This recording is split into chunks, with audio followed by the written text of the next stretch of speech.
Sveiki prisijungę prie Valstybinės mokesčių inspekcijos YouTube kanalo. Pristatysiu Jums informaciją, kaip pateikti prašymą įregistruoti duomenis į mokesčių mokėtojų registrą per Mano VMI, kai pradedate vykdyti ekonominę veiklą, dėl kurios atsiranda pareiga registruotis pridėtinės vertės mokesčio mokėtojų. Toliau prašymą įregistruoti duomenis į mokesčių mokėtojų registrą vadinsiu prašymas.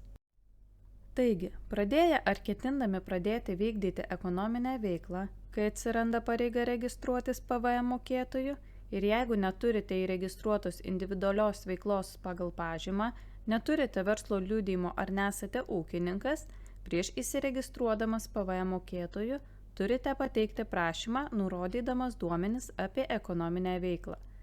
Prašymą turite pateikti ne vėliau kaip prieš 5 darbo dienas iki datos, nuo kurios pageidaujate būti įregistruotas PVM mokėtojų.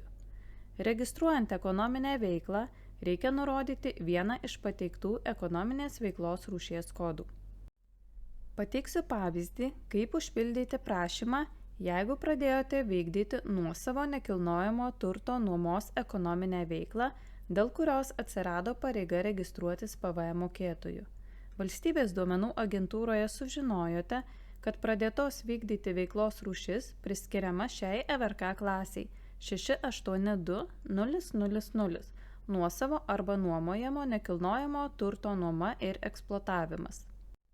Taigi, prisijungę prie Mano VMI, pradžios lange pasirinkite paslaugos ir paslaugų pasirinkimo lange paspauskite individuali veikla pagal pažymą.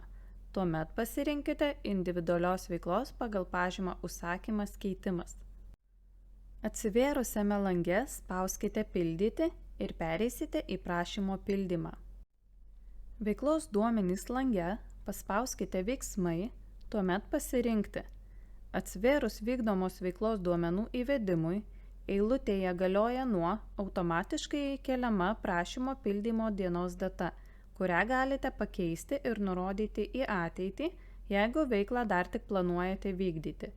Eilutėje nauja veiklos reikšmė, iš sąrašo pasirinkite veiklos kodą 682000 nuosavo arba nuomojamo nekilnojamo turto nuoma ir eksploatavimas.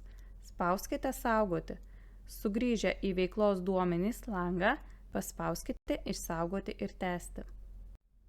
Prašymo pildymo lange mokesčių mokėtojų tipai paspauskite pridėti eilutę ir atsivėrus mokesčių mokėtojo tipo įvedimui ir redagavimui pasirinkite tipą apmokestinamasis asmuo PVM tikslais.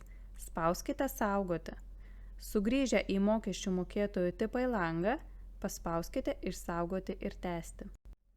Lange veiklos vykdymo vieta paspauskite pasirinkti.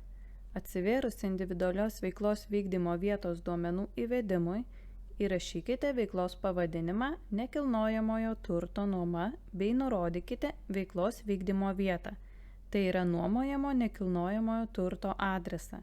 Įvedę duomenis spauskite išsaugoti, o sugrįžę į veiklos vykdymo vietą langą paspauskite išsaugoti ir tęsti. Lange atstovai duomenų nurodyti nereikia. Spauskite išsaugoti ir tęsti. Pridedami dokumentai lange papildomų dokumentų pridėti nereikia, spauskite išsaugoti ir tęsti. Dokumento patvirtinimo lange pateikiamas suformuotas prašymas pagal užpildytus duomenis. Suformuotą prašymą galite atsispausdinti arba parsisiųsti į savo įrenginį, paspaudę dešinėje pusėje esantį mygtuką spausdinti arba parsisiųsti. Peržiūrėkite, ar duomenys užpildyti teisingai ir spauskite patvirtinti.